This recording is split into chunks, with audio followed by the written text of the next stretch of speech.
అనంతపురం జిల్లా రాయదుర్గంలో ఉద్రిక్త పరిస్థితులు నెలకొన్నాయి. సాగునీటి సంఘం ఎన్నికల్లో టీడీపీ నేతలు అక్రమాలకు పాల్పడుతున్నారు. దీనిపై వైఎస్ఆర్సీపీ నేత కాపు రామచంద్రారెడ్డి గారు ఏమంటున్నారో ఒకసారి ఆయనతో మాట్లాడదాం. రామచంద్రారెడ్డి గారు నమస్తే అండి. ఈ ఎన్నికలకు సంబంధించి టీడీపీ నేతల తీరును ఏ విధంగా చూడాలి? ఏకగ్రీవంగా వాళ్ళు వ్యవహరిస్తున్నట్టుగా తెలుస్తోంది. అధికారుల నుండి ఎటువంటి ఒత్తిళ్లు వస్తున్నాయి అసలు? నమస్కారం మేడం.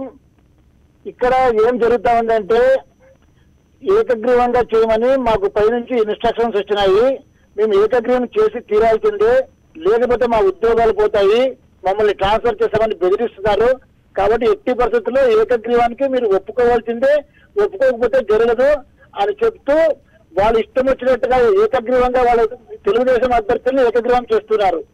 మెజారిటీ మనకున్నా కూడా మేము ఒప్పుకోము, మేము ఏకగ్రీవమే చేస్తాము, టీడీపీ వాళ్ళనే చేస్తాము, మీరు బుద్ధి పుట్టిన పని చేసుకోండి, ఇక్కడ అల్లరి చేస్తే కేసులు పెట్టి లోపలేస్తాము, మీరు బయట పోయిన తర్వాత మీరు కోర్టుకు పోండి, మీరు ఏమైనా చేసుకోండి, ఇది తప్పకుండా మేము ఏకగ్రీవం చేయాల్సిందే అని చెప్పి అన్ని దౌర్జన్యంగా టీడీపీ వైపు ఏకగ్రీవం చేసుకుంటున్నారు మేడం.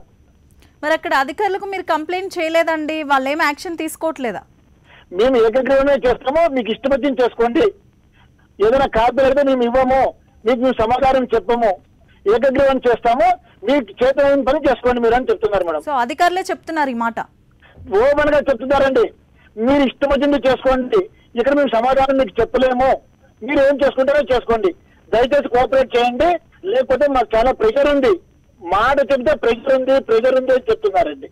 ఆ తర్వాత స్థానిక ఎమ్మెల్యే కారు శ్రీనివాసులు ఏం చెప్తున్నారంట, ఎవరు ఏమైనా చెప్పునే మీరు ఏకగ్రీవం రాసుకొని వచ్చేసేయండి, ఆ తర్వాత సమస్యలు ఏమైనా మేము చూసుకుంటాము, గవర్నమెంట్ చూసుకుంటుంది, ఎవరిని లెక్క చేయొద్దు అని వాళ్ళు కారు శ్రీనివాసులు గారు ఇన్స్ట్రక్షన్స్ ఇచ్చున్నారంట వాళ్ళకి. ఓకే, థ్యాంక్ యూ రామచంద్రారెడ్డి గారు.